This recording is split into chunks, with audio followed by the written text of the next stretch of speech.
Hello everyone, I am Tacet, and today I'm going to be going over the best ways in Gems of War in order to win as quickly as possible. This is mainly going to be useful for gaining Hero EXP, Hero Class EXP, and Traitstones as your main three things that you would end up accumulating from doing this process.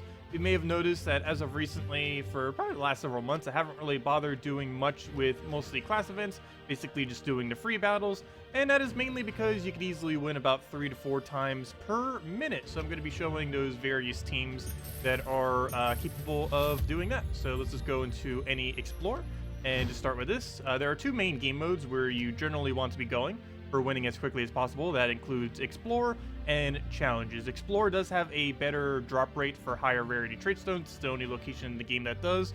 Whereas Challenges are just the same really easy battle over and over again.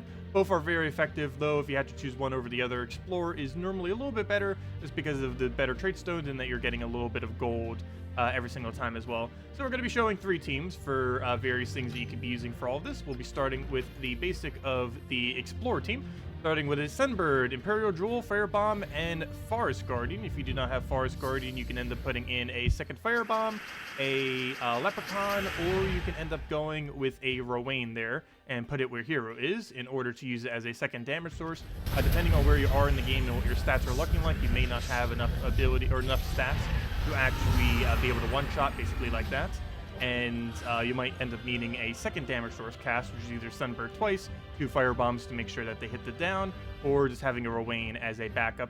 You may be noticing here that I keep going through all of these menus very, very quickly. It's something I haven't shown and I've been meaning to show. Shown it on stream, never really bothered showing on a video. But let me just go bring it up real quick. So as you can see right over here, we're just using a controller for that. So basically every single time we want to cast something, we can simply just go click the button that's associated with it and just instantly cast without having to wait at all. So as you can see, we get through all these very quickly without any delay. It goes through all these menus very quickly. And yeah, just using mouse with controller can get things done basically much quicker. Anything that can go with that input, which is basically any confirmation, anything in between a battle, and those are basically the main two. Just quick casting your ability so you don't have to move your mouse over to it, and spamming through the in-between of battles. And it works for PvP as well. It works for pretty much everything. So it's a really good way to just get things done a lot quicker. And that's what I've been doing for the last several months as well, just to make sure the battles go quicker. It's very, very effective in both Explore and in Challenges. So highly advised. Any USB controller would work. Any controller that PC would even pick up would work. I believe you could also do the inverse in that you could just use a mouse on console. I believe, I'm not actually fully certain if that's possible, but I'm pretty sure you could just do the inverse and do it like that as well. But anyways, here's another team if you don't have Forest Guardian, as I was mentioning, Sunbird, Bronze Lock Pistol, Firebomb, and the Leprechaun.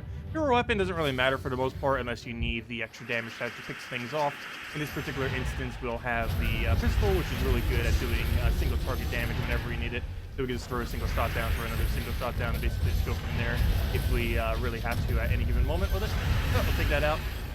And now for the absolute highest possible EXP. So those are mainly for gaining a bunch of Traitstones and getting really quick battles. It's also really good for doing Gnomes. Another thing that I forgot to mention with that, while it's not currently active, it is technically the best way to get Gnomes in the entire game as well whenever a Gnome event is currently active, a Vault event. So if you ever need to grind those out, doing these kind of teams would be your best options for that as well. But anyways, let's go to Divinian Fields. This first challenge in Divinian Fields is particularly noteworthy as it's one of the lowest durability overall if you're looking to use a AoE effect on any of the first battles of any of the kingdoms. There are a few others that are similarly as weak, and you can basically make that judgment based on what Traitstone you need, but for absolute weakest, Divinian Fields is the place to go. And there is one particular team that can farm an absurd amount of EXP, and that is Bombbot team. If we move it up to Warlord 3 or whatever your, or however far you can go with however high your stats are, we're basically just going to be able to go and one-shot immediately with this Bombbot. Really cheap team to build. Obviously, if you're earlier in the game, you might need to run it all the way at normal, but run out the highest difficulty where you can one-shot the entire enemy team with Bombbot. Essentially, what we have here is Mechanist Hero class, which will give it a half mana start. We have all the traits perks so that it will give it extra armor. For example, we have the 2 extra armored all browns. We also have the 2 armored all mechs per turn, and that does count the very first turn. That does give it immediately. We have Clockwork Sphinx, which makes it count, so we have 3 mechs as well as 3 Adana troops. You could instead end up using a Troglodyte instead, which will give you 5 armor and 5 magic to it, but this ends up giving 2 armor, and it gives a bunch of bonuses off of those pet things, and it's about the exact same thing. I believe Troglodyte is ever so slightly better until we get a mech pet, but either or is pretty much the way to go. It just depends if you do or do not have a Troglodyte. Clockwork Sphinx is a cheaper alternative if you don't. And other than that, just fully traded Leprechaun just for an explosion option. You don't really need Firebomb here because you're hitting an AoE anyways, and you don't get to target where it goes, so you might as well just use Leprechaun because it gives more mana. So basically what we'll do with this is we take a brown immediately. We're set to +2 brown. Ideally, we'll just be able to do that and not even cast Leprechaun as it's quicker doing that. Then we cast, and then we win. And you just keep repeating that over and over and over again, and that is the highest EXP rate you can get. The reason for having it a higher difficulty is it does indeed give us extra EXP. As you can see right there, we end up getting 75%, whereas normal, of course, is all the way down at 0. But going all the way to Warlord 3 is a nice 75% extra EXP bonus. There's also other bonuses, though. Of course, the main one that we're really only using here is the extra EXP. It is additive, though. So if you currently have 200%, it's only going to go to 270%. It's not going to add another... it's not going to do it to the total. It just does it to whatever the base value is for EXP gain. Anyways, throw that down for a single bomb bots and just keep repeating that over and over again. And you can easily get very quick wins and get an absurd amount of EXP. This is about the exact same amount of class EXP, though because you're doing, compared to Explore, but because you're doing the higher difficulty, you're gaining more hero EXP, which is of course the main level right there, the really large one. But, yeah, both of these methods, or all 3 of these methods, technically with the other team, are essentially the best methods in the game to be able to accumulate EXP, as well as Gnomes, as well as Traitstones. If you guys still have any other questions about them, feel free to leave it in the comment section below, or any suggestions of your own.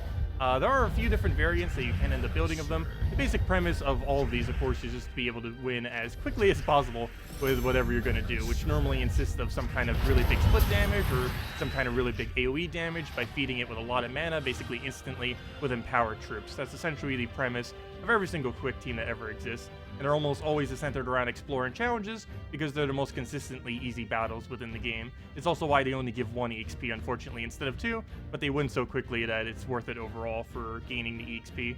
And both of these methods are able to get you around 180 plus EXP per hour for your class. So that is quite a bit, since otherwise that would cost you about 1 gem each if you were to go buy it during a class event. So much more efficient just to grind it out, which is why I've been doing that lately. Anyways, guys, if you still have any other questions, feel free to leave in the comment section below. Hope this was helpful, and I'll catch you all later. Goodbye, everyone!